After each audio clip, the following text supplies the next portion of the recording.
Ementrout visits his daughter-in-law Stacy at her home.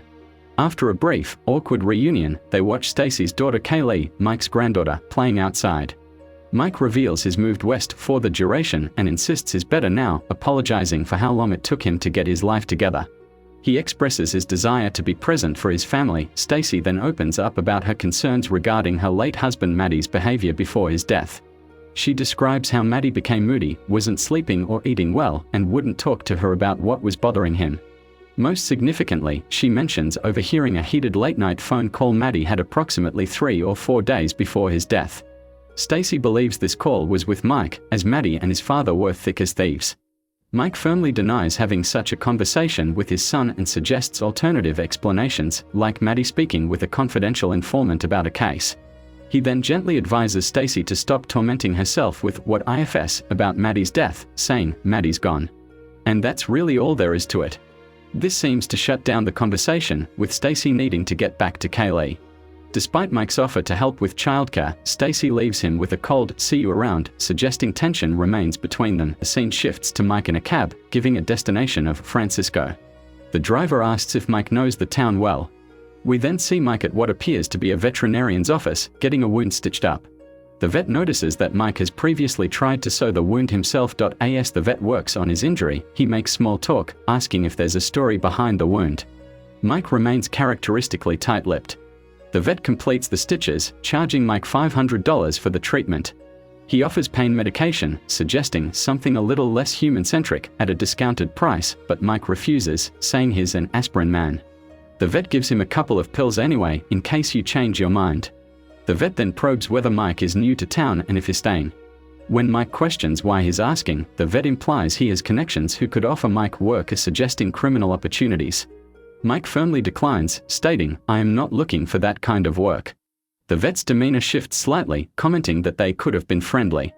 This scene establishes Mike as someone with possible connections to the criminal world and introduces a character who could serve as a gateway to that world. Mike is being questioned by 2 detectives from Philadelphia. He repeatedly demands a lawyer, responding with only that single word despite their attempts to appeal to his former status as a fellow police officer. Eventually, lawyer James McGill arrives, dressed in a flashy suit that Mike compares to Matlock. Before the detectives enter, Mike asks McGill to spill coffee on one of them when he puts his notebook in his jacket. McGill refuses, reminding Mike that he owes him for previous help with a missing persons problem, but insisting he'll act as a proper lawyer instead. During the interrogation, the detectives explain that Mike's son Matt was a police officer killed in the line of duty about 9 months ago while responding to a shots-fired call with his partner Officer Troy Hoffman and Sergeant Jack Fensky. 3 months after Matt's death, Hoffman and Fensky were also killed, ambushed in a vacant lot in Nicetown.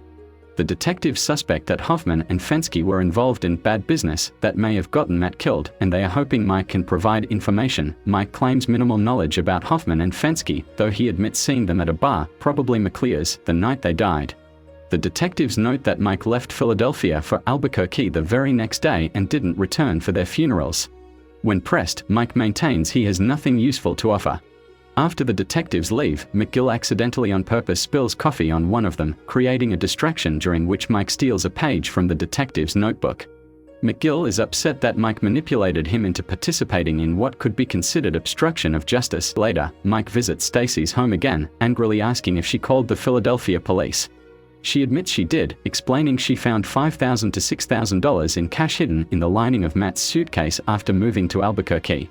Given their financial struggles, the unexpected money raised suspicions about Matt possibly being corrupt. Stacy explains that she couldn't bring herself to ask Mike about it when she found the money because he was drinking heavily after Matt's death, like you were the only one who lost him. She insists she doesn't care whether Matt was dirty or clean, she just wants whoever killed him to face justice. Mike becomes increasingly agitated as Stacy presses him about the late-night phone call she overheard. The conversation reaches a breaking point when Mike emotionally shouts, "He wasn't dirty. Goddamn you get that through your head. My son wasn't dirty." His explosive reaction suggests there's more to the story than he's willing to share, a flashback to Mike's last night in Philadelphia, and a present-day confession to Stacy. In the flashback, a drunken Mike at a bar tells Hoffman and Fensky, "I know it was you." Later, they offer him a ride home. Once in their car, they take his gun and confront him about his accusations. Mike, now surprisingly sober, directly accuses them, "You killed him. You killed Maddie." And you killed him for nothing. You killed him because you were scared of what you thought he might do. He explains that they staged Matt's murder in a crack house to make it look like he was killed by a junkie. As they prepare to kill Mike and make it look like suicide, Mike reveals that he predicted their plan and secretly stabbed Hoffman earlier. He then shoots both officers with a gun he had hidden. In the present, Mike confesses the full truth to Stacy. The entire precinct was corrupt, including Mike himself. Hoffman and Fensky approached Matt with an offer to cut him in on their protection racket. Matt, wanting to do the right thing, came to his father for advice about going to internal affairs. Mike talked his son out of reporting the corruption, warning him that the worst fear for a cop is going to prison with people they've put away. When Matt still resisted, Mike confessed to taking money himself, destroying his son's idealized image of him. This was the conversation Stacy overheard, Mike breaking his son to save his life. Matt eventually took the money but hesitated, making Hoffman and Fensky doubt his loyalty. They killed him 2 days later. Mike is devastated by the knowledge that he corrupted his son for nothing. When Stacy realizes Mike later killed Hoffman and Fensky for revenge, she asks what happened. Mike simply responds, "You know what happened. The question is, can you live with it?"